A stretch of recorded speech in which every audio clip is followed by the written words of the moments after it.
আসসালামু আলাইকুম রহমতুল্লাহি অবরাকাতু। কিয়ামতের ময়দান হবে খুবই ভয়াবহ। সাধারণত আমরা এ কথা সবাই জানি, কিন্তু সেই দিন এমন পরিস্থিতি হবে যে কিছু প্রশ্নের জবাব দেওয়া ছাড়া কেউ এক পাও নড়তে পারবে না। যদি ঠিকমতো জবাব দেওয়া যায় তবে আল্লাহ তাআলা তার জন্য ক্ষমার ব্যবস্থা করবেন। কিন্তু কি সেই প্রশ্ন? চলুন তাহলে জেনে নেওয়া যাক। আমরা অনেকেই শুধু নামাজ পড়ি, রমজান মাস আসলে রোজা রাখি, আর মনে করি এতেই আমাদের সব কাজ শেষ। এর বাইরে অন্যান্য সময় আমরা বিভিন্ন ভালো মন্দ কাজে ব্যয় করি, কিন্তু দিনে 5 ওয়াক্ত নামাজে তো অল্প কিছু সময় ব্যয় হয়। বাকি সময়গুলো কি কাজে ব্যয় হচ্ছে তা হিসেব করে দেখা উচিত। দিন রাত 24 ঘন্টায় যদি 7 ঘন্টা ঘুমিয়ে কাটাই, নামাজে না হয় এখন সব মিলিয়ে 2 থেকে আড়াই ঘন্টা চলে যায়, আর অন্যান্য কাজে না হয় আরও 8 ঘন্টা। বাকি 6.5 ঘন্টার হিসেব কই? এই সময়টা আমি কিভাবে কাটাই সেটা একবার ভেবে দেখা উচিত, পর্যালোচনা করা উচিত। এই সময়ের হিসেব নিয়ে কিয়ামতের দিন প্রত্যেক মানুষকে 5টি কঠিন প্রশ্নের সম্মুখীন হতে হবে। এ সম্পর্কে হাদিসে ইরশাদ হয়েছে, হযরত আব্দুল্লাহ ইবনে মাসুদ রাদিয়াল্লাহু তাআলা আনহু নবী করিম সাল্লাল্লাহু আলাইহি ওয়াসাল্লাম থেকে বর্ণনা করেন, কিয়ামতের দিন আদম সন্তানকে 5টি প্রশ্নের উত্তর না দিয়ে এক কদমও স্বস্থান হতে নড়তে দেওয়া হবে না। তা হলো, তার জীবনকাল কিভাবে অতিবাহিত করেছে, যৌবনের সময়টা কিভাবে ব্যয় করেছে, ধন সম্পদ কিভাবে উপার্জন করেছে এবং তা কিভাবে ব্যয় করেছে, সে দিনের যতটুকু জ্ঞান অর্জন করেছে সেই অনুযায়ী আমল করেছে কিনা বা কতটুকু করেছে। আমরা জানি জীবন মূলত কতগুলো মুহূর্তের সমষ্টি। জীবন ও মৃত্যু আল্লাহর একক নিয়ন্ত্রণে। এর মাধ্যমে তিনি মানুষকে পরীক্ষা করেন, কে সৎ কাজ করে আর কে অসৎ কাজে জীবন ব্যয় করে।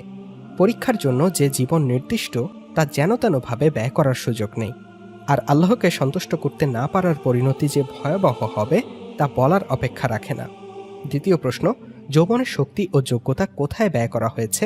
এ প্রসঙ্গে বলা চলে, যৌবন হচ্ছে জীবনের বসন্তকাল।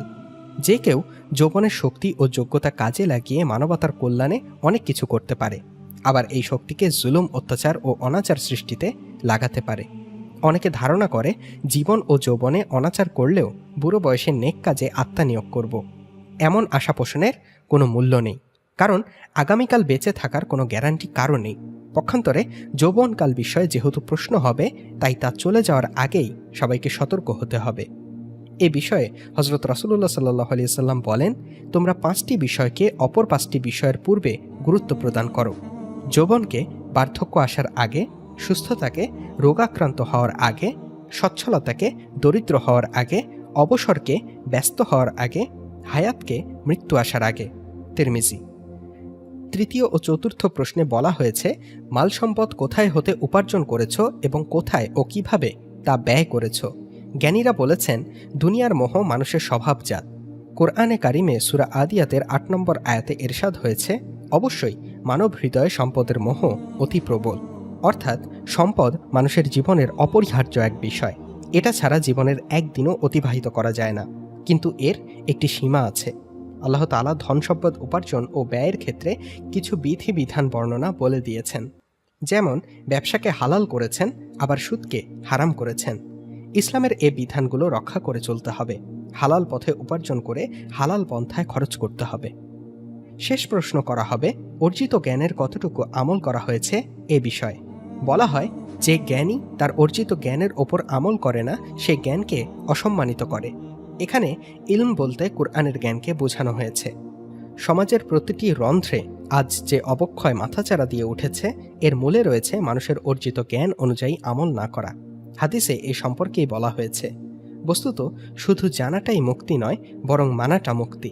কিয়ামতেও প্রশ্ন হবে, জানার কতটুকু মানা হয়েছে এ বিষয়ে। আমলকে মিজানের পাল্লায় তোলা হবে এবং এর ওপর জান্নাত জাহান্নামের ফয়সালা হবে। এই দীর্ঘ আলোচনা থেকে বোঝা গেল যে কেউ যদি এই প্রশ্নগুলোর উত্তর না দিতে পারে, তবে সে সেই কঠিন ময়দানে এক পাও নড়তে পারবে না। আল্লাহ তাআলা আমাদের সেই কঠিন দিনে প্রশ্নগুলোর সঠিক উত্তর দেওয়ার তৌফিক দান করুন, আমিন। সুপ্রিয় ভাই ও বোনেরা, কিয়ামতে সর্বপ্রথম কিসের হিসেব দেওয়া লাগবে জানিয়ে দিন আমাদের কমেন্ট বক্সে। ভিডিওটি ভালো লাগলে একটি লাইক দিন ও যত সম্ভব শেয়ার করুন। ইসলামিক বিভিন্ন বিষয়ের উপর দারুণ সব ভিডিও পেতে আমাদের সঙ্গেই থাকুন। আল্লাহ হাফেজ।